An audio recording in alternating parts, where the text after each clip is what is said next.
Welcome to the Haven Hubcast, a place to learn what business leaders, owners, and professionals are doing to navigate and grow in today's market. Hear from industry experts on everything from marketing, leadership, financing, and more. Brought to you by Haven, a co-working space where you can connect, create, and get stuff done.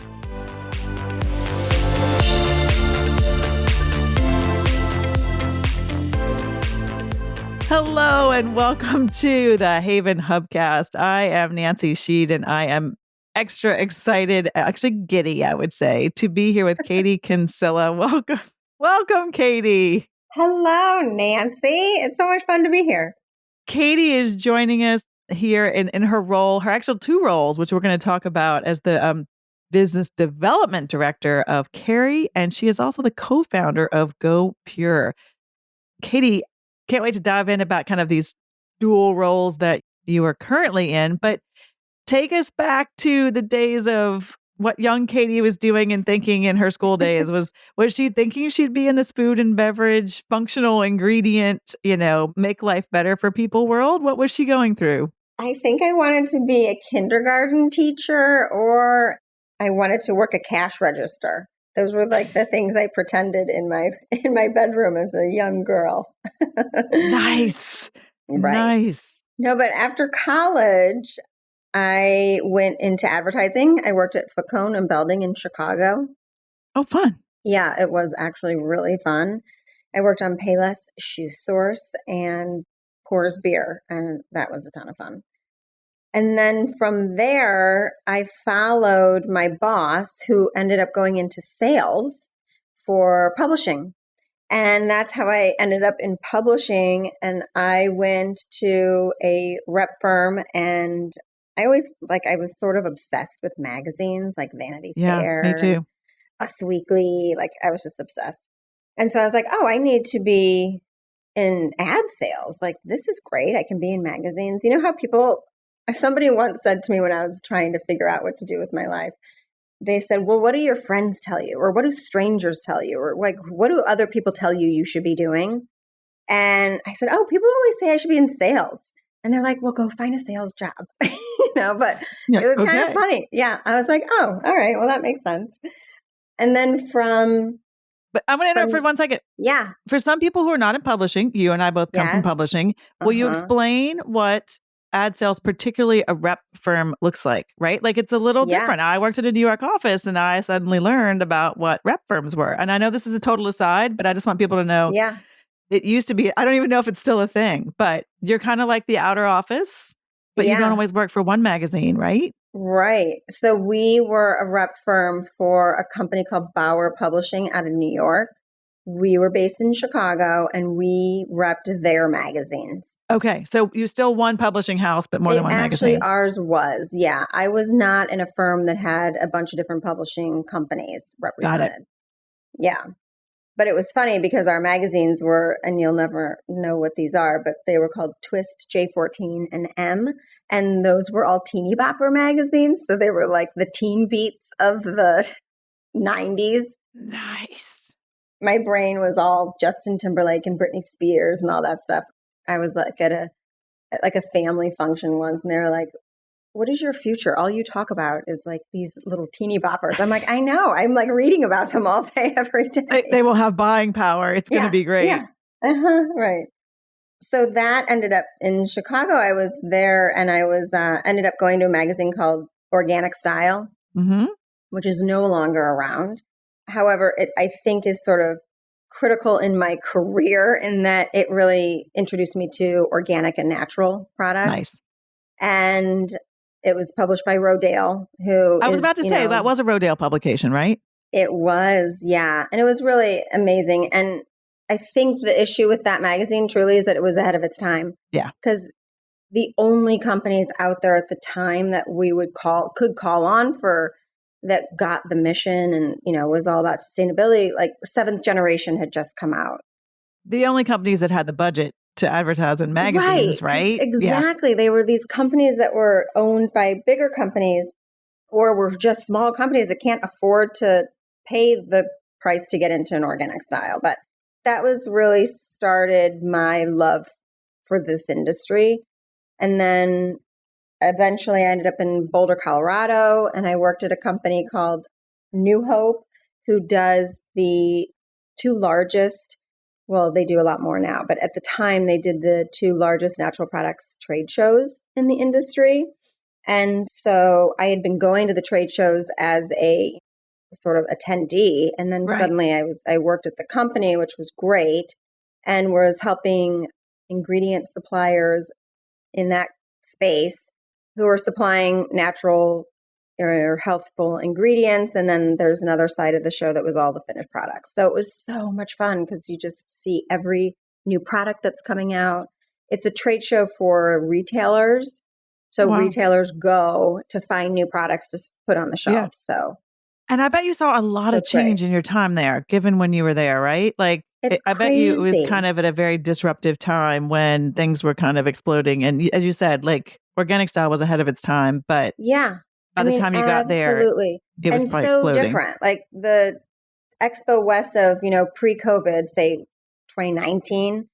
And then when I started going, honestly, like 15 years ago, there was probably 20,000 people that were there. And the year before COVID, there were 80,000 people at Expo West. And, it's just the industry has changed so much and has gotten, it's mainstream. all about selling to a bigger company, right? So it's all these, you see these unicorn brands coming out who get all this investment and then they get scooped up by a Coke or a Pepsi or a General Mills or Conagra. But I have friends in Boulder, Colorado, who started a company out of their mom's kitchen and, are purchased by a big CPG company. Wow. So it has changed a lot. Yeah. And then moving from there, I was introduced, one of my customers was a company called Ganeden, and they made a probiotic ingredient.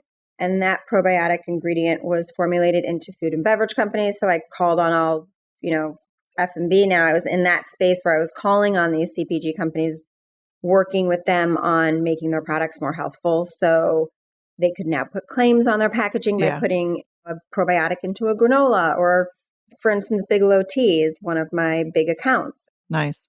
And they really saw the value of adding a probiotic to their tea. It's actually their number one selling SKU. It's the Lemon Ginger Plus. I say it's like their best tea flavor profile as well as I feel like healthy, they should be sponsoring this podcast. I know. They could, but they're great. And so that we were then, after about 3 years there, a larger company, which is very typical in the industry, purchased Ganeden. So a company called Kerry, who is a global, they call themselves a taste and nutrition company, but it's a global company. They do flavors and seasonings and sugar reduction and things to make buns pop better for like a McDonald's, for instance. They work with we always say there's probably not a food or a food service company that have eaten at or touching and that Kerry hasn't been involved in. So, wow. And so now I work for Kerry, and I am on the selling healthful side, not the McDonald's side. Exactly, not the McDonald's side. But so I work at Kerry and I work on their functional ingredients line. So I still work with CPG companies and just come up with creative innovations on products that can, people will want to consume because of their health benefits. Awesome. And there we alluded to, there's a side hustle, a side gig, and you're the co-founder of GOpure. Could you talk to us about that? Yes. The side hustle is really my partner Kent's business. And it is GOpure, which is a portable water purifier. And I help him as much as I can, but really he is the main driver there. It's really a labor of love, and he is so passionate about it and has done such a remarkable job. I mean, the life of an entrepreneur is it's really amazing. I listen to How I Built This all the time. Yes, exactly. So does Felicia. Like, we all talk about, like, did you hear the last episode? Right. I mean, and it really is so true, just like everything that you have to go through as an entrepreneur and founder. But I do definitely help him, and I do a lot, I would say, on the marketing side. Nice. Yeah. And we are actually right. Yeah. Sorry, go ahead. No, I was just going to say we're going to come out with a new logo soon and new tagline and packaging and treatment. And it's really exciting because we're in an evolution and certainly a boost and a bump in business, which is exciting. Awesome. And I was going to say for people, I've actually physically seen at least one of the products. I don't know if that's the only product, the GOpure pod. Am I saying it right? Yes, you Right. are. And so for people, when you said portable water purification, I hate to say it, but we don't have the visual here. Can you explain Sure. what it looks like? Because it's really cool. And it's one of those things you're like, I can't believe nobody thought of that before. So do you mind explaining a little bit more about what it is? No, I'd love to. So it is essentially the size of maybe like a wine cork. Mm-hmm. The beauty of it is that it is encouraging people to use tap water. Let's get away from single-use plastic, the bottled water industry and just the environmental impact. And you're not necessarily getting water that's any better for you from a bottle. So the GoPure pod allows you to drink the tap water, use any bottle that you want or any container that you want for water. And it takes out a variety of toxins and contaminants.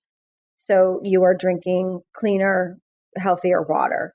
You can definitely, depending on your water, your local water, you can, most people say that you can taste a difference, especially if you have like heavily chlorinated water. But it is, it lasts for 6 months.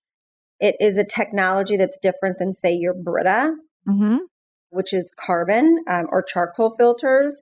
This actually sits just at the bottom of your reusable bottle and works, I describe it as a magnet, and collects the contaminants and then traps it into its ceramic, and also has a element of silver in it that prohibits bacteria from growing in its in that water that's in your bottle.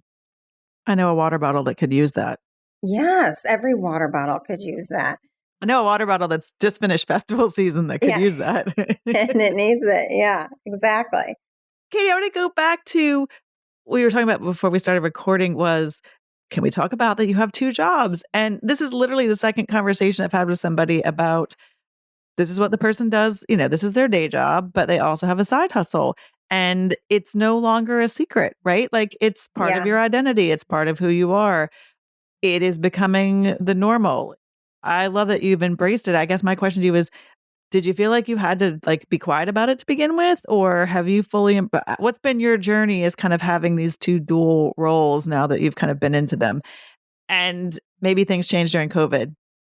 Yeah, I definitely, in the beginning, it's like, oh gosh, I don't want my job to know that I do stuff, with Kent on this other business. Am I cheating on my job? But over time, I always talk about the pod when I'm at work. Like when I meet new people, I send them the pod, or a lot of my coworkers buy it. I've even tried to get my actual company, they're looking about getting rid of plastic bottles in the office, and I'm working with them now on the sustainability. So I've gotten involved in our sustainability efforts at Kerry. But really, it's not a secret. It's just another passion that I have that actually really aligns with Kerry, even because they're really promoting their sustainability as a company as well. I do think that COVID has really changed a lot of A, the conversation, but B, the acceptability, right? Of A, working remotely and working from anywhere. Because now it's, I'll talk to my boss and he's like, oh yeah, we actually rented a place in Newport, Rhode Island for a couple of months. And it's like, before nobody would have ever told anyone they were doing that if they were doing it. But there's just a sense of maybe more freedom, I would say, and control over the fact that we're not really handcuffed to what a job looked like. And that it is much more, I don't know that fluid's the right word, but there's acceptability in not being, stuck at a desk from 9 to 5, that the work structure and the work environment has changed. And I think that most companies are evolving with that and accepting it in order to move forward. So I'm much more, people definitely know. It's not like I'm taking off 3 hours during the day and doing GoPure stuff, but it's not something that I'm secretive about. I love that. And you mentioned the alignment. I could argue the two jobs make you better at the other one, right? Like Sure. having your foot in both of those worlds gives you an opportunity to sort of not exactly cross pollinate, but I like that you use the word alignment, and probably gives you a little more flow and energy and creative thinking because you're not so focused on just on one thing. Yeah, it also gives people depth, I think, too, because if you're at work, I mean, the way you really get to know people at work is not to talk to them about work. It's about talking about the things that interest them outside of work, because people are not one dimensional and everybody is up to something else. And hopefully everyone's up to something else, because that just makes you more, I think, fulfilled, right? If you Yeah. have various hobbies or interests. And I think being able to share those and having them align across, different areas and with different people is really important. Katie, what advice would you give somebody who's either thinking about doing it or they're sort of stepping into that direction, but not quite as far along as you, either in how they manage their time or how they talk to people, or as you said, how you present yourself kind of with this dual personality or dual workforce? Are there things that you've learned in what you've done over the past several years that you would either A, do differently, or that you would tell people to, cut to the chase and learn from my experience? Right. I would say one is, this is your time. So spend it doing something you like. Mm. And it's like, really try to align with what your values are, or just your interests, or what lights you up and what gets you excited. Because you don't get a do-over of I can't redo my last 10 years of a career. It's like, get into something sooner than later that excites you. I remember somebody once saying that, in hiring and firing, do it in the first 3 months, right? Like, if an employee is going to work out in 3 months, right? Well, you also know if you're going to like your job probably in 3 months. And I don't think that it has the same, somebody I was just literally talking to today, they were like, well, I need to stick this job out so that I have it on my resume for at least 2 years. I'm like, that's another year and a half so that you can get 2 years on your resume? I'm like, no. I'm like, get out that's now. what we were told. That's what we were I told back know, when we we graduated from were. college, but I don't think that's It's not, you're just not lighting up your life that way. And that's mm-mm. really what we need to be doing. And I would say, do something that, I always use the word fun. I probably overuse the word fun, but I fun think you is, and I have similar values. yeah, but it is a value to me. It is a value to me. Yeah. 100%. I want to have fun. I want to be surrounded by fun, exciting people. I want to be, that's where I get my energy. So I would say, notice where you are fed energy wise and follow that. Great advice. And it's a nice transition when we talk about lighting us up and our common values and how we met. What brought us together and what we have in Yes. common is Haven. So how's that Yes. transition? Yeah. I am very thankful for Haven for introducing me to you, but how did you come to find Haven, or what has Haven meant to you on your kind of professional and entrepreneurial journey? Well, I will say Haven was and has been really incredible from a community standpoint. And I think I was working from home. I still work essentially from home. And I moved to Connecticut 7 years ago. And I didn't really know anybody. And again, that's very insular experience, right? If you're working from home, you don't have a lot of friends. But I met one of my neighbor, Felicia, and Felicia and I would go on walks, and she started telling me about what she was creating. And it was just amazing to watch her entrepreneurial journey Mm. and to see what she created. I'll never forget walking in before it was finished and seeing it, like, with the structure, and the kitchen wasn't in yet and all that. But I was just like, oh my gosh, Felicia, this is happening. Like, look what you've built. It's amazing. And then when it actually opened, it was just this extraordinary space. And I really love just being able to be with other people. And I Yeah. think the community that she has built is really all about being supportive, encouraging, collaborative. The groups that are formed are incredible. And I love the idea that, I know it started to be sort of women focused, but it really has transitioned where it's just for everybody. And I think the men get as much out of it as the women have, frankly.